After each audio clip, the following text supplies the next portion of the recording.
Already 2 generals have been appointed as governors. They will have the power to arrest, go forcefully into people's homes without a warrant and arrest those suspected of collaborating and supporting armed groups. The immunity of members of parliament as well as other elected officials has been lifted. This means they can also be arrested on suspicion of supporting armed groups. So people are quite worried about this development, saying that perhaps the military could abuse some of these powers. A lot of uncertainty. Other people we've talked to are saying that, look, the military has been in these regions for many years. These 2 regions are the most militarized regions in DRC. Tens of thousands of soldiers are currently there, including the peacekeeping mission MONUSCO, fighting rebels with little success. Other Congolese we've spoken to say that perhaps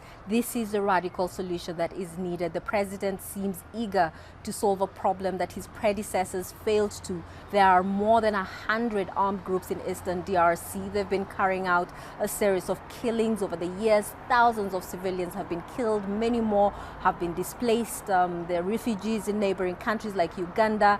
We have internally displaced people in places like Ituri province. So civilians saying that they are fed up and they need a solution. People have been killed in the east of the Democratic Republic of Congo since the start of the year. Now, most of the attacks are blamed on the Allied Democratic Forces, the ADF, which was formed in neighbouring Uganda. It's estimated last year the armed group killed 850 people. Now, the violence has displaced more than 1.6 million people in Ituri and more than 2.2 million in North Kivu province. UNICEF says that almost 3 million people in those areas need help.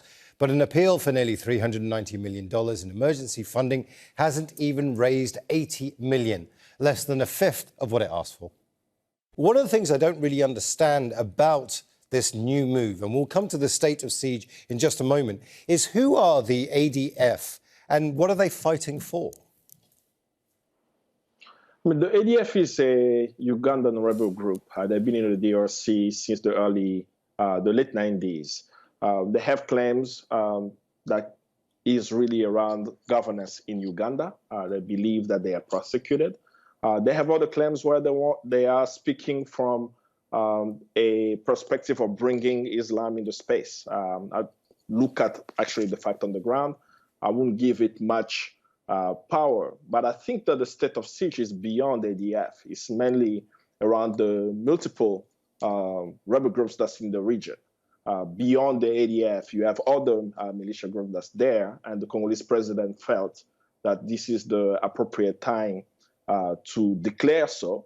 So that means that those people are left without their homes, without their livelihoods, without access to the services that they need. So clearly, the status quo has a very negative impact on the civilian population in the country. In last year alone, 3,000 civilians were killed as a result of the conflict, and far more than that were injured. So, certainly the situation in Eastern DRC is creating a huge humanitarian crisis in the country. But a state of siege, is that the best way of dealing with it? I think that's probably a very political question. I think that there are potential consequences from a humanitarian point of view, depending on how the state of siege is implemented. We could see a further displacement because people are fleeing military action designed to address the numerous armed groups in eastern Congo. It may also become more difficult to provide assistance to those who are already in need, as well as any new people that will be forced to flee because of violence. It was a very political question. It was a deliberate political question as well. I want to bring in Kambale in Accra. Is this politics? I mean, we need to put that in the framework, right? The state of siege is the last resort. I mean, for viewers probably they don't understand what it may mean. This is martial law. We have to look at what other processes we've done before that did not work. What is the problem? It's a political problem. Patrick Cammaert, a former UN commander in 2008, said that we can put military pressure for Congo's problem, but it is a particular area, and also even the armed groups which operate in that particular region have had a lot of incentive to continue operating. So in my view, the decision will not yield much result, which means that there is much of work to do in terms of conducting some deep reforms so that there can be some sustainable solutions in that particular area. But Patrick, our guest in Accra has said already that this isn't an internal DRC problem, that there are regional players that need to be brought into this if there is to be a long-term solution. Do you feel the same way, or do you think that the DRC can handle this internally? At this particular time, I think the DRC is not in a position to handle the problem itself. There is a need for help from neighboring countries and also the international community. It would have been very good if MONUSCO, which has been present in that area for the past 2 decades, to show some results. But unfortunately, it has not been the case. But the problem in DRC cannot be solved by the president and the Congolese alone. What we know is that there is a presence of armed groups, as my colleague said already, from the ADF, which is originally a Ugandan armed group. There are a remnant of armed groups from Rwanda, and they are also in the south, in what we call the South Kivu. Some groups also originating from Burundi, which includes the Red Tabara and FNL, which is led by General Nzabamhema. So all those groups are present and they are not Congolese. So if there is a solution to be, if the solution needs to be sustainable, it will include the neighboring countries and the international community helping the Congolese people and the Congolese leadership to find a sustainable solution. And I would really start with the role MONUSCO is playing, which need to be reviewed. And if there is a need to give them more power to operate in that area, they should be given that power, and so that they show some tangible results on the ground.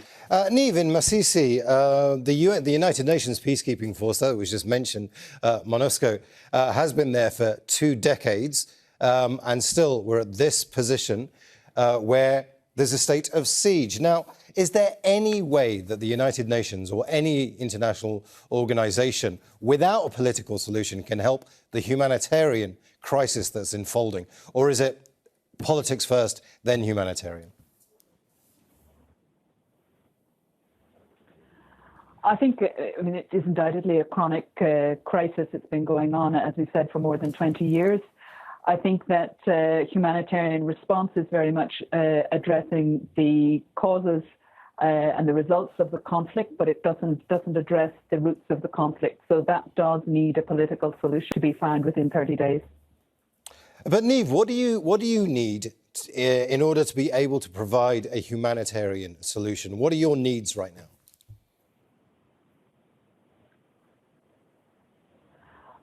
Obviously, finance is one of the huge challenges in a context like Congo, which has been ongoing for so many years, and we face a situation of donor fatigue.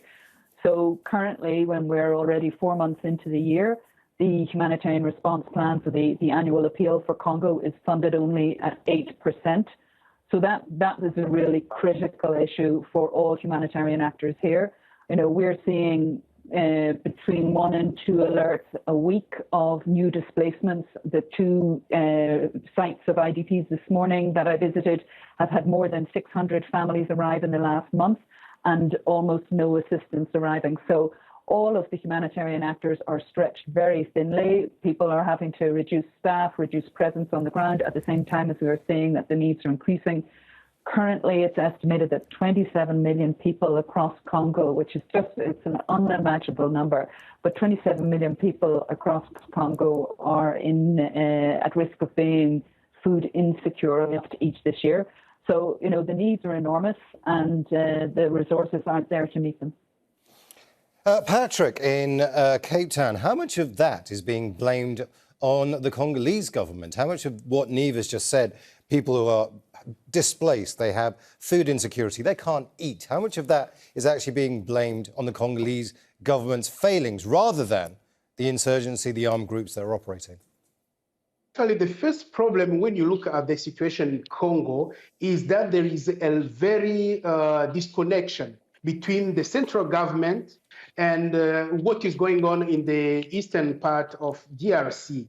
So, for example, when I'm working in Burundi, I see a lot of Congolese coming to Bujumbura for banking, for all the needs when they are looking for all the products into the Burundian market. So, which means there is really this disconnection, and I don't think that the government in Kinshasa know exactly what is going on in Eastern Congo. So this is one of the first problems to be solved. How can the Congolese government reduce this disconnection and establish working channels to be able to support the population in the east of DRC? So